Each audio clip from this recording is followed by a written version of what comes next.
everyone, welcome to my channel. I am Simran Sahani and from today I will teach you economics of class 12th. तो first of all high all the students जो मेरा channel को पहली बार देख रहे हैं. I am Simran Sahani and मेरे channel का नाम है सिमरन सहानी एंड आज से मैं आपको economics पढ़ाऊंगी.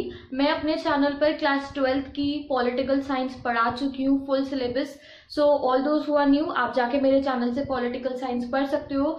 And from today, from now onwards मैं आपको इकोनॉमिक्स पढ़ाऊंगी, इंग्लिश पढ़ाऊंगी, history, geography, each and every subject of humanities I'll teach you.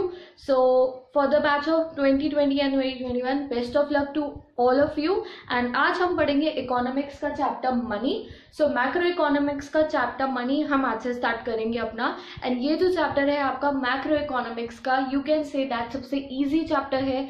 Easy इसलिए मैं बोल रही हूँ क्योंकि बहुत बेसिक चीज़ें हैं इसके अंदर.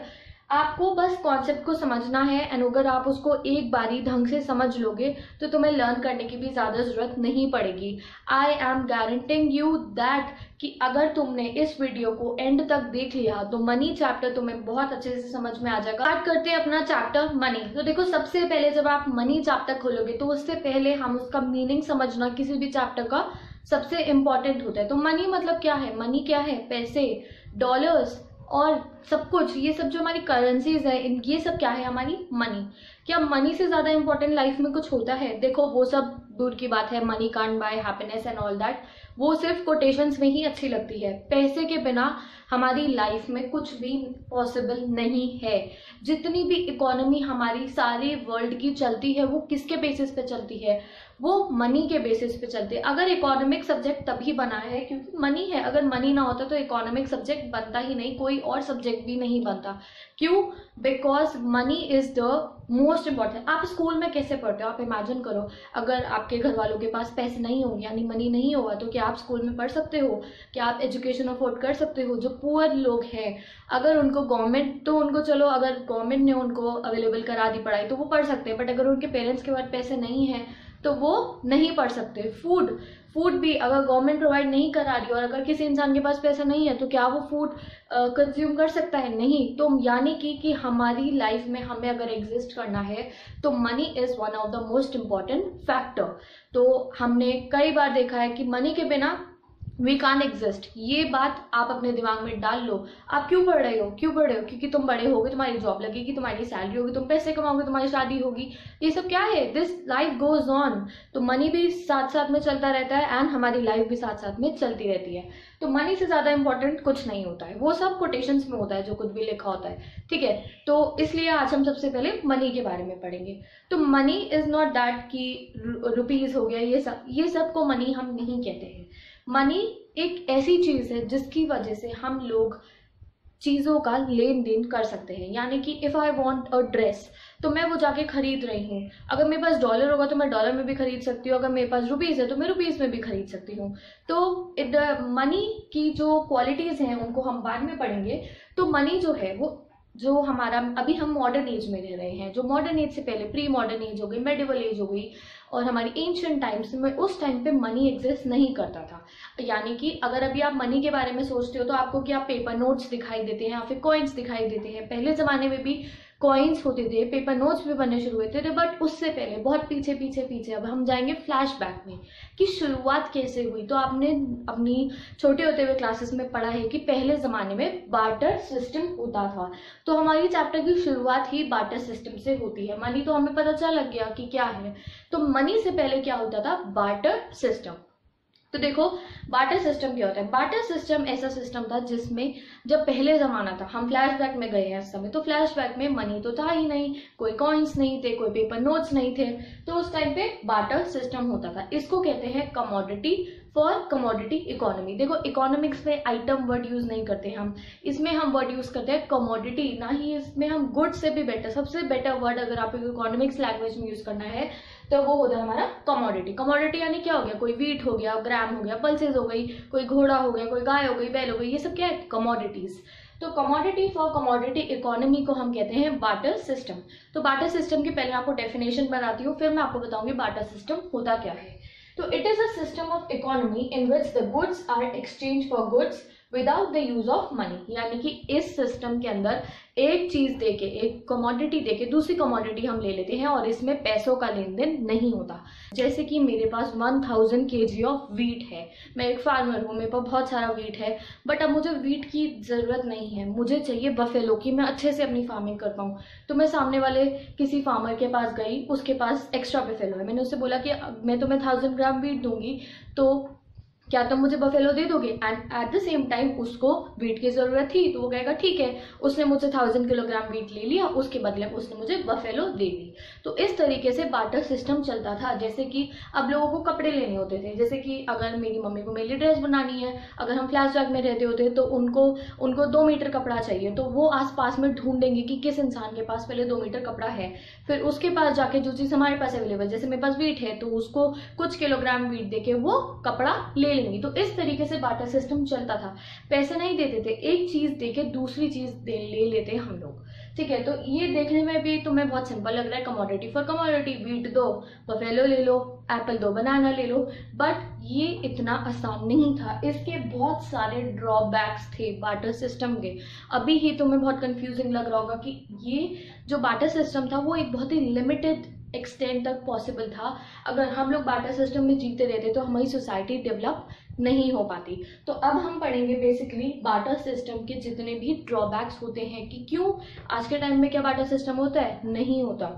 आज के टाइम में क्या आप सामने वाले को वीट देके एप्पल्स ले सकते हो, या वीट देकर क्या आप बफेलो ले सकते हो? नहीं। तो अब बार्टर सिस्टम कैंसिल हो गया। तो वो कैंसिल क्यों हुआ, उसके ड्रॉबैक्स हैं, उसके बारे में हम डिस्कस करेंगे। Okay, so let's start drawbacks of barter system. तो पहला ड्रॉबैक जो है वो बार्टर सिस्टम का है lack of double coincidence of want. इसका मतलब ये कि जो हमारी वांट है वो दूसरे के साथ कोइंसाइड करनी चाहिए, मेल खानी चाहिए। यानी कि जो मुझे चाहिए वो सामने वाले के पास अवेलेबल हो और जो मैं दे रही हूँ वो सामने वाला लेना चाहता हो। जैसे कि अब हम एग्जाम्पल के थ्रू समझते हैं। ये आपका एग्जाम्पल नंबर 1 है, इसमें हमने बॉय ए और बॉय बी लिया है। ये एग्जाम्पल नंबर 2 होगा जिसमें बॉय सी और बॉय डी होगा।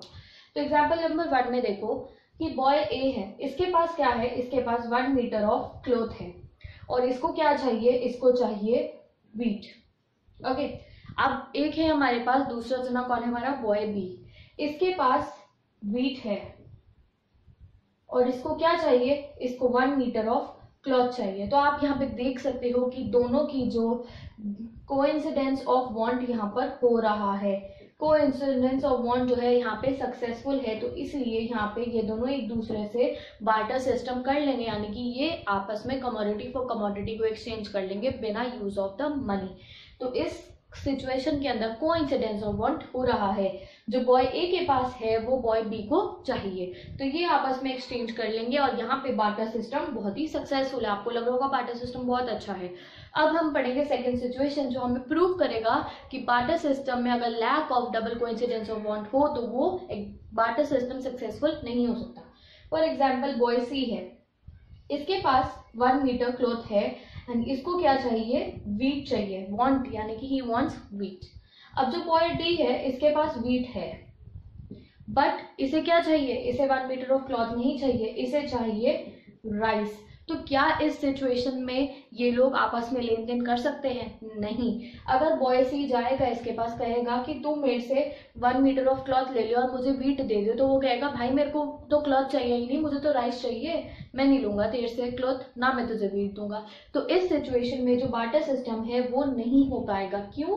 क्योंकि जो हमारा बॉय डी है उसे राइस चाहिए, उसे बॉय सी का कपड़ा नहीं चाहिए, उसे क्या चाहिए, उसे राइस चाहिए।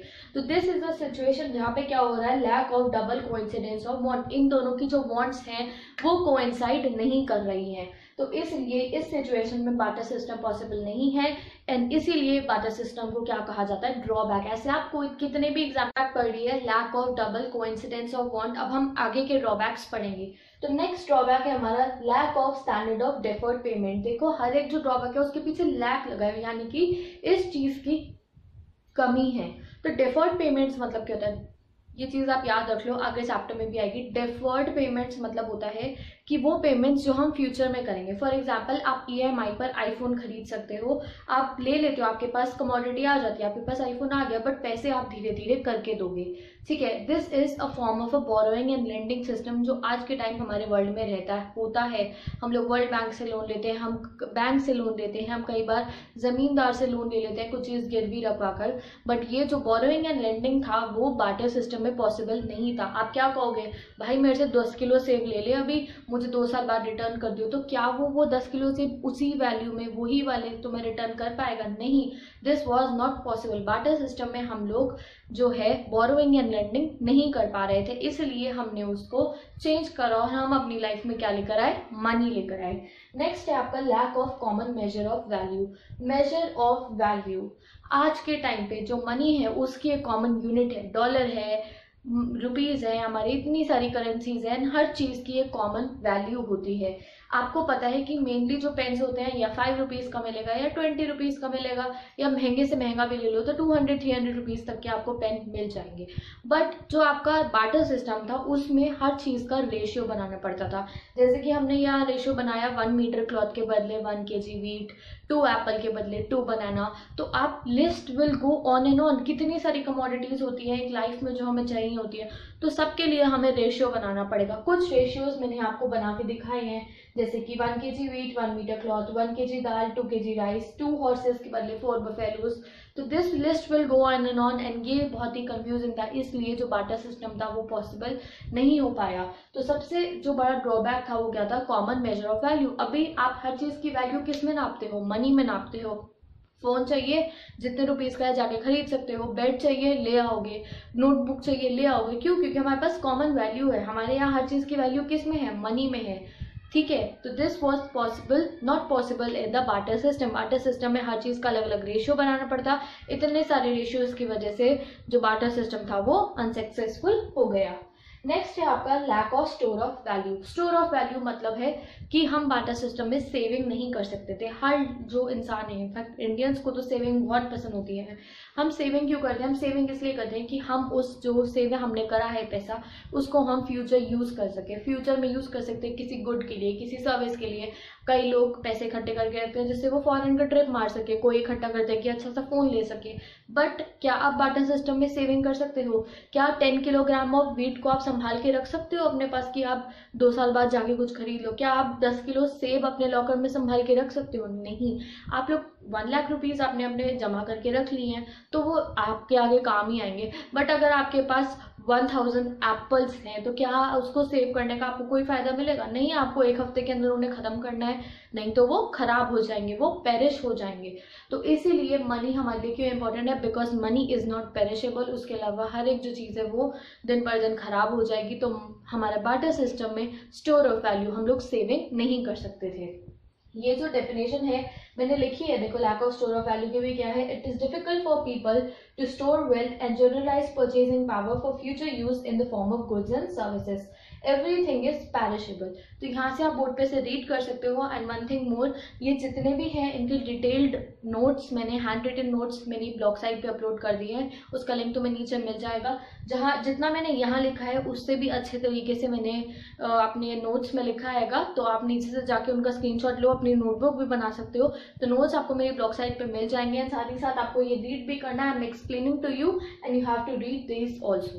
ओके, तो नेक्स्ट हमारी जो लास्ट ड्रॉबैक है वो है लैक ऑफ डिविजिबिलिटी, यानी कि बार्टर सिस्टम के अंदर हम किसी भी चीज़ को डिवाइड नहीं कर सकते हैं। इसको हम एक एग्जाम्पल से समझेंगे। फॉर एग्जाम्पल, आपके पास 100 रुपीज़ है, ठीक है। आपकी मम्मी ने आपको 1 kg ऑफ शुगर लेने के लिए भेजा है दुकान पे, ठीक है। आप जब दुकान पे गए तो आपको पता चला कि शुगर जो है वो महंगी हो गई है। 100 रुपीज़ की तो सिर्फ 500 ग्राम मिल रही है, यानी कि इसकी आधी मिल रही है। आपको पता होगा, इतनी मैथ्स तो आती है कि 1 kg का हाफ कितना होता है, 500 ग्राम। तो आप कहोगे कि ठीक है मुझे 500 ग्राम यानी कि आधी शुगर ही तू दे दे। तो मनी में हम लोग किसी भी चीज़ को डिवाइड कर सकते हैं। आपके पास पैसे कम है तो आप आधी चीज़ ले आओगे, बट ये चीज़ हमारा बार्टर सिस्टम में पॉसिबल नहीं थी। फॉर एग्जाम्पल, एक हॉर्स के बदले 10,000 किलोग्राम ऑफ वीट चाहिए होता है। 1 हॉर्स के बदले कितना वीट चाहिए? 10,000 किलोग्राम ऑफ वीट चाहिए। बट मेरे पास सिर्फ 500 kg ऑफ वीट ही है, तो क्या मैं हॉर्स खरीद सकती हूँ? नहीं खरीद सकती। अब कोई वो सामने वाला हॉर्स को काट के थोड़ी दे देगा मेरे को, कहेगा कि तुम्हारे पास तो बहुत कम वीट है, हॉर्स का एक पैर ले जाओ। तो क्या वो पैर मेरे लिए यूजफुल होगा? नहीं। तो बार्टर सिस्टम के अंदर कोई भी चीज़ डिवाइड अच्छे से नहीं हो सकती थी। हम जो लिविंग थिंग्स थे उनको तो बिल्कुल ही डिवाइड नहीं कर सकते थे। So this was the drawback of barter system. तो हमने सारे ड्रॉबैक्स पढ़ लिए हमारे बातें मनी पर। तो सबसे पहले मनी की डेफिनेशन पढ़ते हैं। Money is anything which is generally acceptable as a medium of exchange. यानी कि मनी क्या है? मनी वो चीज है जिसको हर कोई एक्सेप्ट कर लेता है as a medium of exchange. यानी कि अगर मैं सामने वाले से जाके कुछ खरीदना चाहती हूँ, मैं उसे मनी दूँ तो वो मुझसे एक्सेप्ट कर ले, वो मुझे ये ना कहे कि ये वाले पैसे मैं नहीं लूंगा। तो मनी इज जनरली एक्सेप्टेबल। मुझे टी शर्ट चाहिए तो मैं जाके पैसे दूंगी और टी शर्ट ले लूंगी। सामने वाला मुझे मना नहीं कर सकता कि मैं वो नहीं लूंगा। Money is anything which is generally acceptable. Money is universal, यानी कि पूरे वर्ल्ड में मनी से ही ट्रांजैक्शंस होते हैं। कहीं डॉलर है तो कहीं रुपीस है। मनी इज नॉट पैरिशेबल, यानी कि मनी खराब नहीं होता है, इसलिए हम मनी को स्टोर करके रख सकते हैं इन डिफरेंट फॉर्म्स। हम चेक अपने पास रख सकते हैं, हम अपनी एफडी बना सकते हैं, हम लॉकर में पैसा स्टोर करके रख सकते हैं। तो मनी इज नॉट पेरिशेबल, यानी कि तो ये जो मनी है, मनी ने क्या करा था? बार्टर सिस्टम के जितने भी ड्रॉबैक्स थे, यानी कि डबल कोइंसिडेंस ऑफ वांट हो गया, लैक ऑफ सैलरी और डिफर्ड पेमेंट हो गया, ये जितने भी ड्रॉबैक्स थे उनको मनी ने हटा दिया था। सारे ड्रॉबैक्स को में से अगर आप लैक हटा दोगे तो वो क्या बन जाएगा? हमारे मनी के फंक्शंस बन जाएंगे। तो money acts as a standard of deferred payment, money acts as a store of value, money acts as a common measure of value। यानी कि जितनी आपने ड्रॉबैक्स पढ़ी थी अभी बार्टर सिस्टम की, उसमें हमने पीछे लैक लगाया था, उन सब लैक को हटा के, LAC के लैक को हटा के आपको ACTS एक्ट्स लगाना है। यानी कि money acts as a standard और डिफर्ड पेमेंट, यानी मनी के थ्रू हम उधारी और लेन देन हम लोग कर सकते हैं, बोरो और लेंड कर सकते हैं। मनी के थ्रू हम अपने पैसे को स्टोर कर सकते हैं, स्टोर ऑफ वैल्यू है। Money is a common measure of value, यानी कि मनी की जो मनी है उसमें हमें बहुत सारे रेशियोज को याद नहीं रखना कि 1 buffalo, 2 horse, 1 kg wheat, 1 kg, ये सब याद नहीं करना। हम पैसे देंगे, अपना काम हो जाएगा। 5 रुपए का एक पेन है, 10 रुपए की एक टी शर्ट है, 50 रुपए का फोन है, जस्ट हाइपोथेटिकल। पैसा दो और अपना काम कर लो। तो मनी ने हमारी सारी जो प्रॉब्लम्स थी उनको सॉल्व कर दिया था। तो अगर आपको एग्जाम में आए लिखने को कि how did the money discarded all the drawbacks of barter system, तो उसमें भी आपको यही, या फिर आपको आ जाए फंक्शंस ऑफ मनी, तो यही लिखना है जो अभी मैं आपको पढ़ाऊंगी। फंक्शंस ऑफ मनी इस चैप्टर का सबसे इंपॉर्टेंट पार्ट है, जिससे हमने जाना कि क्यों बार्टर सिस्टम को हटा के हम मनी लाए, मनी लाने की क्या एडवांटेज थी, advantages of money. So let's study functions of money. तो पहला फंक्शन है हमारे मनी का medium of exchange. Money helps to purchase and sell goods and services. Money का सबसे पहला काम क्या है? पैसे क्यों चाहिए आपको? कुछ चीज खरीदने के लिए, या आपको क्या चाहिए? आपको मनी चाहिए। या फिर अगर आपको कोई सर्विस लेनी है, अगर आपको काम वाली बाई से काम कराना है तो ऑब्वियसली तुम्हें उसे पैसे देने पड़ेंगे, वो फ्री में तुम्हारे लिए काम नहीं करेगी। तो money acted as a medium of exchange. Money solve the problem of double coincidence of want.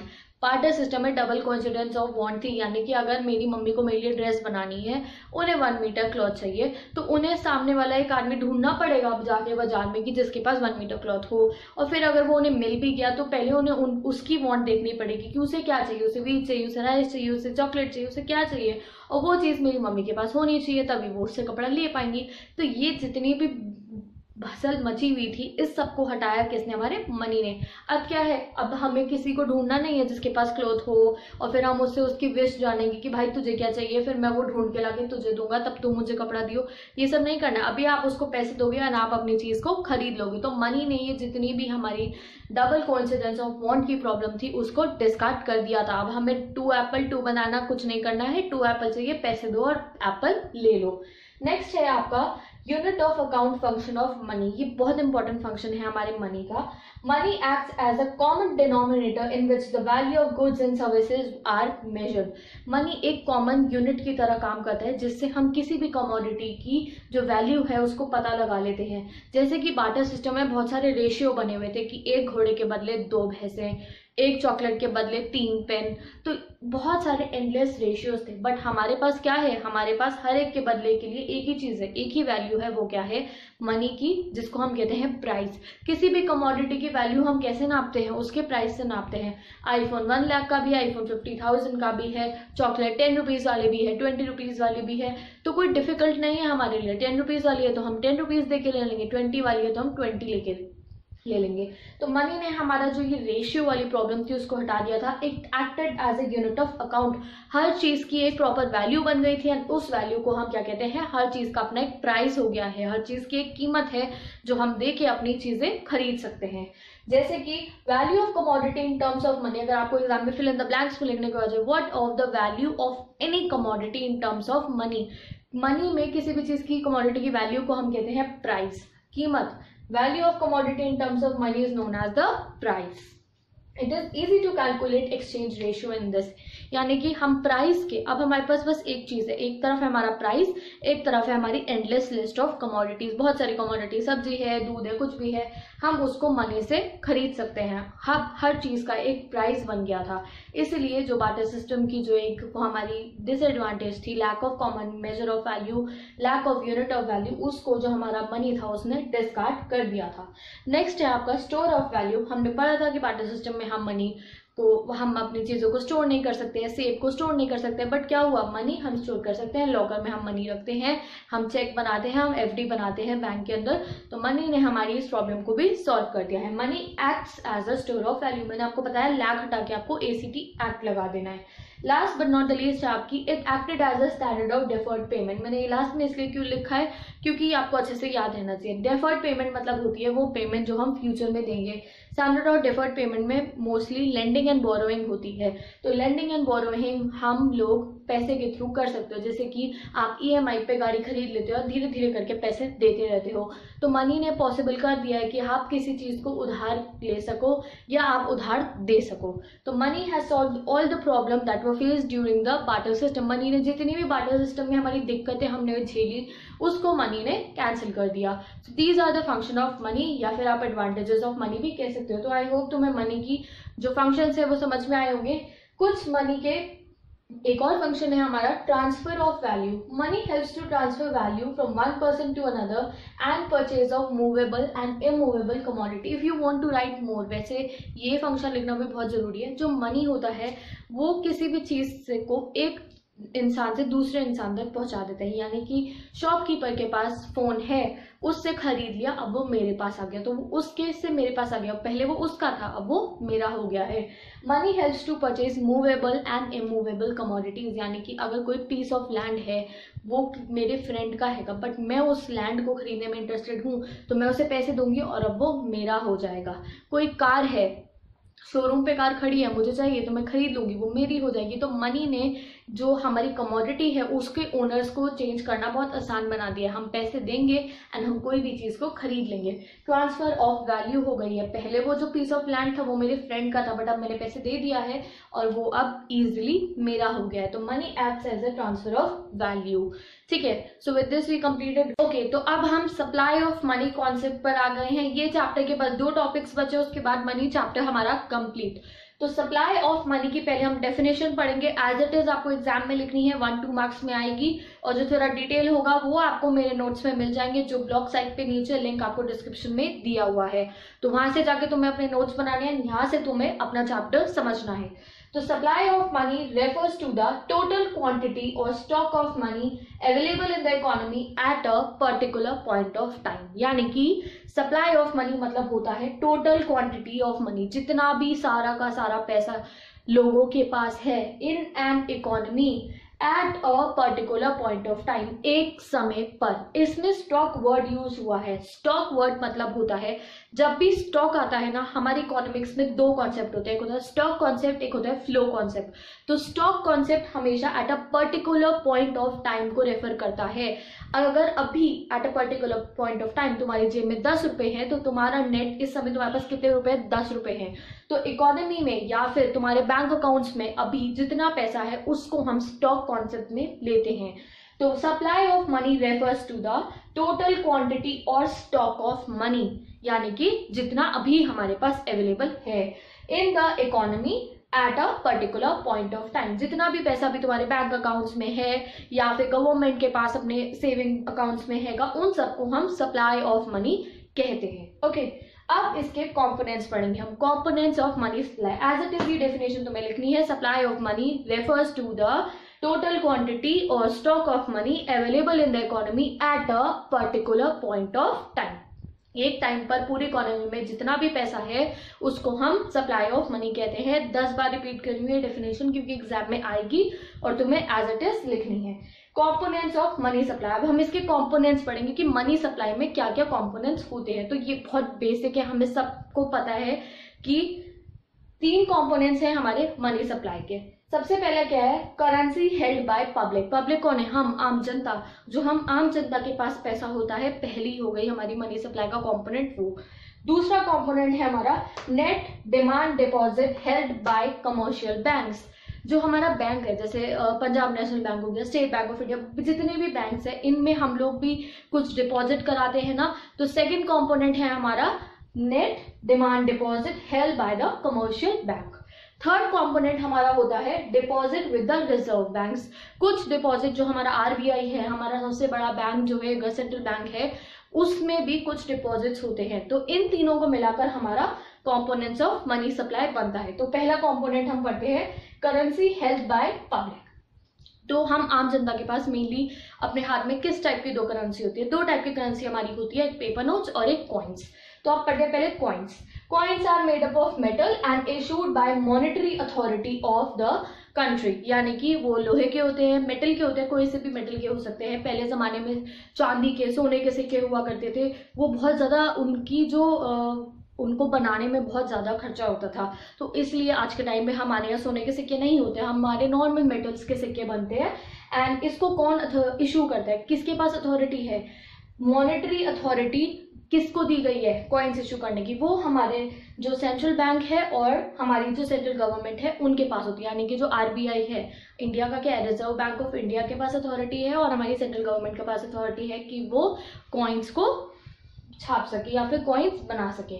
ठीक है, जो हमारे कॉइन्स होते हैं उनकी जो फेस वैल्यू होती है वो उनकी इंट्रिंसिक वैल्यू से ज्यादा होती है। फेस वैल्यू मतलब होता है, देखो कॉइन, अगर मेटल का भी कॉइन है, 1 रुपए का सिक्का तो मान लो, ठीक है, इसमें जो मेटल लगा होगा, जो इसमें कारीगरी लगी होगी, इसको बनाने में ऑब्वियसली ज्यादा खर्चा आया होगा देन 1 रुपी। बट फिर भी ये चीज आपको याद रखनी है कि जो भी कॉइन है, 1 रुपए का है, 10 रुपए का है, उनकी जो फेस वैल्यू है, फेस वैल्यू मतलब क्या होता है कि जितना उन्हें बनाने में पैसा लग रहा होता है वो उसकी इंट्रिंसिक वैल्यू यानी कि जो उसकी असलियत की वैल्यू होती है उससे बहुत ज्यादा होती है। ठीक है, तो तुम्हें समझ में आ गया होगा कि 1 रुपए के सिक्के की वैल्यू तो 1 रुपए ही है, बट फिर भी उसको बनाने में उससे बहुत ज्यादा पैसा लगता है। नेक्स्ट आता है आपके नोट्स, पेपर नोट्स, जो हम सबके पास होते हैं, 500 का, 2000 का, हमारे पुराने वाले तो अब चले गए हैं। ठीक है, तो most important part of money supply are paper notes. तो आप सबको पता है कि ज्यादातर अगर आप हद से हद 50 रुपए तक भी अगर किसी को आप कॉइन्स में दोगे तो उसको अच्छा नहीं लगेगा, सब लोग पेपर नोट्स ज्यादा प्रेफर करते हैं। The central bank in every country have monopoly over issuing notes. यानी कि कौन इशू कर सकता है नोट्स, क्या मैं घर बैठ के 10 रुपए के नोट छाप सकती हूँ या कोई और नोट? नो, अगर मैंने घर पे बैठ के नोट छापना शुरू कर दिया तो that will be a fraud और वो मान्य नहीं होंगे। सिर्फ जो कंट्री के सेंट्रल बैंक होते हैं, जैसे इंडिया का रिजर्व बैंक ऑफ इंडिया, सिर्फ उसी के पास अथॉरिटी है कि वो नोट छाप सके। सेकेंड कंपोनेंट है हमारा net demand deposit held by the commercial banks. यानी कि हमारा जो कमर्शियल बैंक है उसमें जितने भी डिमांड डिपॉजिट्स होते हैं वो भी हमारा मनी सप्लाई का पार्ट होता है। तो देखो, जो बैंक्स होते हैं उनमें हम लोग 3 टाइप से अकाउंट्स बनवाते हैं और पैसा डिपॉजिट कराते हैं। एक होता है करंट अकाउंट, एक होता है हमारा फिक्स्ड डिपॉजिट अकाउंट और एक होता है सेविंग्स अकाउंट। नेक्स्ट जो बैंकिंग चैप्टर है उसमें मैं डिटेल में बताऊंगी आपको इन अकाउंट्स के बारे में। तो जो हमारा net demand deposit held by commercial banks है, इसमें सिर्फ हम करंट अकाउंट का जो डिपॉजिट होता है उसको ही कंसिडर करते हैं। यानी कि इसके अंदर फिक्स्ड डिपॉजिट और सेविंग डिपॉजिट का पैसा नहीं लिया जाएगा, सिर्फ और सिर्फ करंट अकाउंट का पैसा लिया जाएगा। करंट अकाउंट का पैसा क्यों लिया जाता है? क्योंकि देखो, करंट अकाउंट वो होता है जिसमें तुम कितना भी पैसा चाहो डलवा लो, कभी भी कितना भी पैसा निकलवा लो, थ्रू द चेक। इसमें जो गवर्नमेंट है, जो बैंक्स है, वो हमें इंटरेस्ट नहीं देता है। वैसे क्या होता है, अगर आपने 50,000 रुपये बैंक में रखवा दिए तो ऑब्वियसली बैंक तुम्हें कुछ उस पर इंटरेस्ट देता है। वो किस में होता है, वो सेविंग अकाउंट डिपॉजिट में होता है।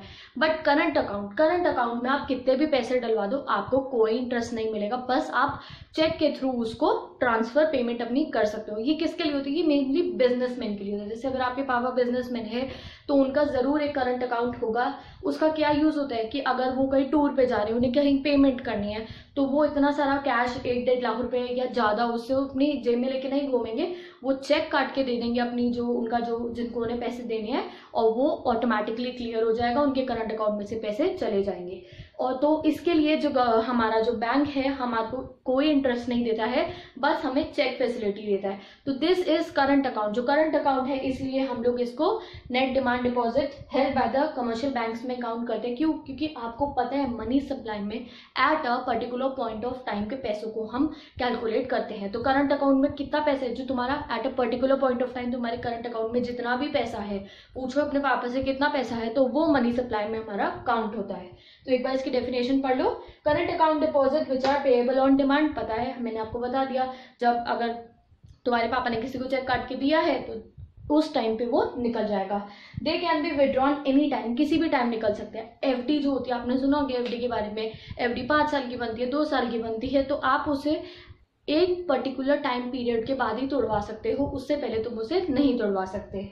डज नॉट पे इंटरेस्ट, एफडी में हमें इंटरेस्ट मिलता है बट करंट अकाउंट में कोई इंटरेस्ट नहीं मिलता। But provide cheque facility, FD में हमें चेक फैसिलिटी नहीं मिलती है एक पर्टिकुलर टाइम से पहले, बट हमारे को करंट अकाउंट में चेक फैसिलिटी मिलती है। अगर तुम्हें मुझसे 10,000 रुपये चाहिए, मैं चेक काट के दूंगी, 10,000 रुपये निकलवा लो, काम खत्म। ठीक है, तो पैसों का लेन देन हमें नहीं करना पड़ेगा, सारी टेंशन किसकी है, बैंक की। तो करंट अकाउंट आई होप तुम्हें समझ में आ गया होगा। नेक्स्ट चैप्टर में और डिटेल में पढ़ाऊंगी। ठीक है, last but not the least हमारी मनी सप्लाई का पार्ट है हमारा डिपॉजिट विद रिजर्व बैंक्स। इसमें कुछ आपको समझना नहीं है, एज इट इज लर्न कर लेना है। रिजर्व बैंक के पास 3 टाइप के डिपॉजिट होते हैं। Demand deposit with RBI and public financial institutions, यानी कि जो पब्लिक इंस्टीट्यूशंस होते हैं हमारी गवर्नमेंट के, उसमें जितना पैसा है, और demand deposit with RBI. Demand deposit with RBI, foreign bank, central bank and government bank, as it is learn करना है तुम्हें से। Demand deposit of international financial institution की IMF वगैरह के पास जितने हमारे डिमांड डिपॉजिट होते हैं वो भी, तो इसको तुम्हें लर्न करना है, कुछ नहीं है इसमें समझने वाला। सो एक बार रिवाइज कर लेते हैं। मनी सप्लाई के 3 कंपोनेंट्स हैं। करेंसी हेल्ड बाय पब्लिक, जिसमें कॉइन्स और पेपर नोट्स आता है। Currency net demand deposit with commercial banks, जिसमें हमारे जितना भी करंट अकाउंट का। ओके, तो लास्ट टॉपिक है हमारा मेजर्स ऑफ मनी सप्लाई। इसमें भी सिर्फ तुम्हें लर्न करना है, मैं कुछ शॉर्ट फॉर्म्स बताऊंगी, उससे तुम्हें हेल्प होगी इसको लर्न करने में। तो देखो, मेजर्स हमें करना है, तो हम इसमें मेजर कितने हैं, हमारे 4 मेजर है। तो हम इसको लिखते हैं M1, M2, M3, M4, और इसके आगे इक्वल टू का आप साइन लगा दोगे सबसे पहले। The Reserve Bank of India have given 4 measures of money supply. 4 measure दिए हमारे रिजर्व बैंक ऑफ इंडिया ने, हमारे RBI ने हमें 4 मेजर दिए। वो क्या है? पहला मेजर है M1 है हमारा C plus DD plus OD। आपको ऐसे ही लिखना है, M1 is equal to C plus OD plus DD। M1 is equal to C plus DD plus OD। 3-4 बार रिपीट करो, तुम्हें लर्न हो जाएगा। C क्या है हमारा? Currency held by public. DD क्या है? Demand deposit with commercial bank. And OD क्या है? Other deposit with reserve bank. तो ये मेनली हमारा सप्लाई ऑफ मनी के जो 3 कॉम्पोनेंट्स हैं, इसी को हम मेजर 1 में लेते हैं। ठीक है, अब आगे हमारा मेजर 2। तो मेजर 2 होता है हमारा M1, यानी कि इसमें plus saving deposit with post office savings, यानी कि जो पोस्ट ऑफिस होते हैं, आपने देखा है पोस्ट ऑफिस में भी हमारे खाते चलते हैं, हम पैसे जमा कराते हैं, तो वो सब जो पोस्ट ऑफिस में हमारा जो सेविंग्स होती हैं, प्लस M1 बनाता है हमारा M2। ठीक है, अब आ जाओ हमारे मेजर 3 पे। मेजर 3 है हमारा M1, यही C plus DD plus OD plus net term deposit with the banks, यानी कि जितने भी नेट मतलब क्या होता है, टोटल टर्म डिपॉजिट जो बैंक्स में होते हैं, प्लस M1 बनाता है हमारा M3। तो इसकी शॉर्ट फॉर्म देखो तुम्हें कैसे लर्न करनी है। M3 is equals to M1 plus TDB। Net तो तुम अपने आप से लगा ही दोगे। आपको पता है कार्डी बी एक सिंगर है इंग्लिश, तो उसकी बहन है हमारी TDB। तो तुम्हें इस तरीके से इसको लर्न करना है। M3 is equals to M1 plus TDB। इसकी शॉर्ट फॉर्म क्या बनेगी? M2 is equals to M1 plus SDPO। SDPO की फुल फॉर्म क्या है? Saving deposit with post office. तो यहाँ पे मैं लिख देती हूँ M2 is equals to M1 plus SDPO। दो शॉर्ट फॉर्म हमारी बन गई। M2 is equals to M1 plus SDPO, M3 is equals to M1 plus TTB। ठीक है, तो इस तरीके से तुम्हें एक शॉर्ट फॉर्म बना के इकोनॉमिक्स में अगर लर्न करोगे तो तुम कभी भी नहीं भूलोगे। This is just a learning concept. Exam में 2-3 नंबर में क्वेश्चन आएगा, एज इट इज लिख दोगे, फुल मार्क्स। लास्ट आ गया हमारा M4। क्या है हमारा M4? है हमारा M3। देखो इसमें ही हमारा चेंज हुआ है, बाकी दोनों में तो M1 प्लस हो रहा था, इसमें क्या है M3 plus total deposit with post office. Total deposit with post office excluding the NSC। NSC क्या होता है? National saving certificate. उसको हटा देते हैं हम, बाकी सारी की सारी पोस्ट ऑफिस के जितने भी सेविंग्स होती है वो लेते हैं और M3 को लेते हैं। तो एक बार सारे के सारे आप रिवाइज करो। M1 is equals to C plus DB plus OD। M2 is equals to M1 plus SDPO। SDPO की फुल फॉर्म क्या है? Saving deposits with post office. M3 क्या है हमारा? M1 प्लस नेट TDB, यानी कि net term deposit with the bank. और M4 क्या है हमारा? M3 plus term deposit with post office excluding the NSC, यानी कि पोस्ट ऑफिस के तो लेते हैं बट NSC को हम इसमें से एक्सक्लूड कर देते हैं। तो ये जो टेबल है तुम्हें लर्न करना है। And with this we completed our chapter money. I hope ये चैप्टर तुम्हें अच्छे से समझ में आ गया होगा। फिर भी कोई भी क्वेरी आप मुझे कमेंट करके पूछ सकते हो। इस चैप्टर के नोट्स नीचे आपको मेरी ब्लॉग साइट का लिंक में मिल जाएंगे। I complete full syllabus, so I hope कि जल्दी से हमारा सिलेबस कंप्लीट हो जाए। Thank you so much for watching this video. मैंने क्लास 12 की पॉलिटिकल साइंस भी पूरी पढ़ा चुकी है। And if you have political science you can study from there. And please like my video and अपने सारे फ्रेंड्स के साथ वीडियोस को शेयर कर देना, बिकॉज आई नो अभी I have started making videos. अगर अच्छी लगे तो प्लीज शेयर जरूर करना अपने फ्रेंड्स के साथ, उनको भी बोलना मेरे चैनल को सब्सक्राइब करने के लिए। एंड अगर अभी तक आपने सब्सक्राइब नहीं करा तो जल्दी से सब्सक्राइब कर दो। अगर कोई भी क्वेरी हो तुम्हें इकोनॉमिक्स, इंग्लिश, पॉलिटिकल, हिस्ट्री, किसी भी सब्जेक्ट को लेके, तो इंस्टाग्राम पे मुझे DM करके भी पूछ सकते हो। इंस्टाग्राम ID का लिंक आपको डिस्क्रिप्शन में मिल जाएगा। So follow me on Instagram, like, share and subscribe. I will meet you in the next